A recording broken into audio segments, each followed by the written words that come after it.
Imagine you're a young man in Birmingham, England. You struggle with dyslexia, get bullied at school, and feel like life is stacked against you. You can't hold down a steady job, and when you do, it's low-paying factory work. At one point, you're so desperate that you turn to petty crime, only to end up behind bars. Your life feels like a string of failures, and you're not sure where to go from here.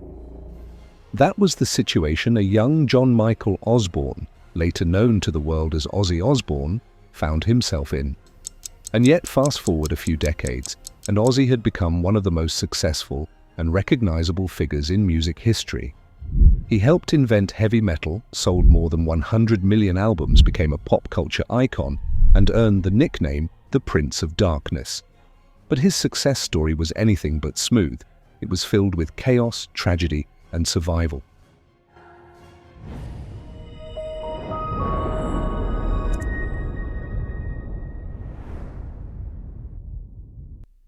Born in Birmingham, England in 1948, John Michael Osbourne grew up in a cramped two-bedroom house with 3 sisters and 2 brothers. His father worked nights as a toolmaker, and his mother worked in a factory to help keep the family afloat. At school, Ozzy discovered he was dyslexic, a condition few understood at the time. With little support, his inability to read properly made him a target for relentless bullying. By age 11, the abuse left lasting emotional scars. At 14, overwhelmed and hopeless, Ozzy even attempted to take his own life. His father's harsh reaction only deepened the trauma. At 15, Ozzy dropped out of school and decided to fend for himself. One of his earliest jobs was in a slaughterhouse, but trouble followed him everywhere. After attacking a co-worker with a large pole for making fun of him, he was fired. Soon after, he turned to petty crime. His short-lived burglary career ended disastrously. He was crushed by a falling television while trying to rob a store and left fingerprints everywhere because his gloves had no thumbs. His father refused to bail him out, telling Ozzy he needed to face the consequences. He served 6 weeks in jail for burglary. It looked like Ozzy's life was going nowhere, but everything changed when he first heard the Beatles' song, "She Loves You." In that moment, he realized what he wanted to do with his life: become a musician. In 1966, Ozzy placed an ad in a music shop. Ozzy Zig requires gig, experienced frontman, owns PA. He wasn't experienced at all, but thanks to a loan from his father, he did own a PA system.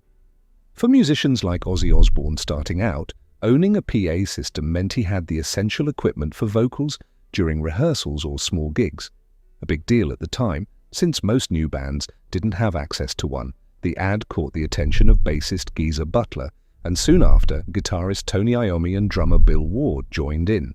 Together they formed a band that would change music history, Black Sabbath. In 1970, Black Sabbath released their debut album. Over the next 8 years, they toured the world and redefined rock. But fame came with demons. Ozzy's growing substance abuse and reckless lifestyle created tension within the band. By 1979, Sabbath had had enough. Ozzy was fired. Instead of ending his career, it launched a new chapter. Teaming up with brilliant young guitarist Randy Rhoads, Ozzy went solo.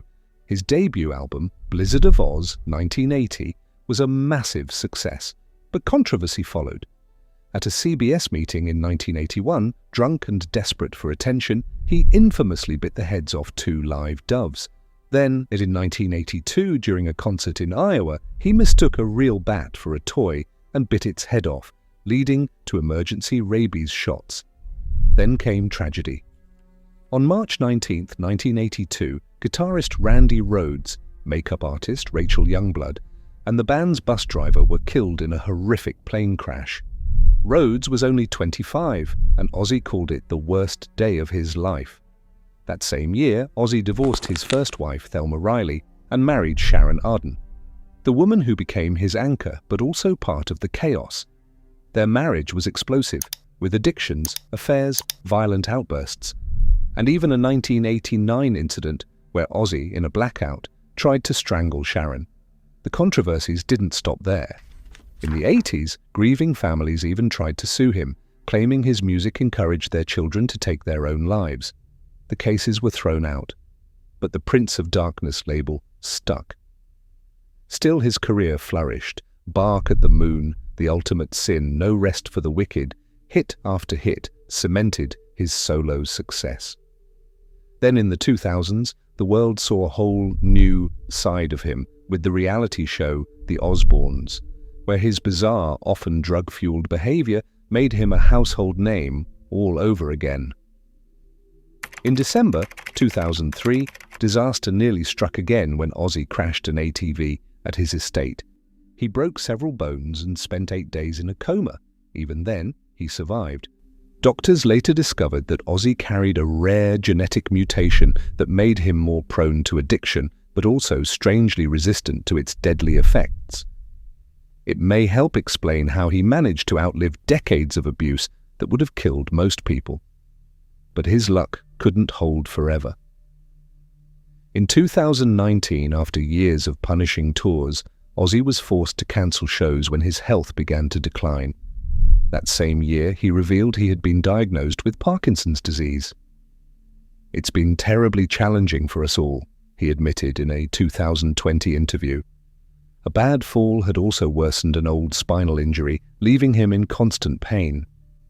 Still, he fought on, recording music, making appearances, and even reuniting with Black Sabbath for one final farewell. On July 5, 2025, just 17 days before his death, Ozzy shared the stage with his original bandmates one last time in a show fittingly called Back to the Beginning. Then, on the morning of July 22, 2025, Ozzy Osbourne died at his home in Buckinghamshire. He was 76 years old, surrounded by family.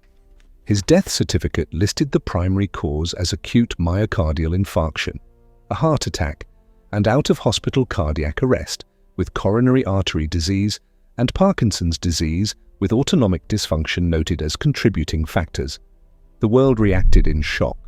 Tributes poured in. Elton John called him a dear friend and a huge trailblazer who secured his place in the pantheon of rock gods.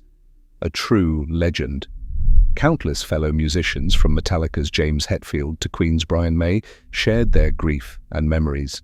From a boy in Birmingham who was told by his father, "Son, you're either going to do something very special, or you're going to end up in prison," to becoming the Prince of Darkness and one of the most iconic frontmen in history, Ozzy Osbourne lived a life few could ever imagine. And in death, he left behind not just heavy metal anthems, but a legacy that will echo through generations of music fans.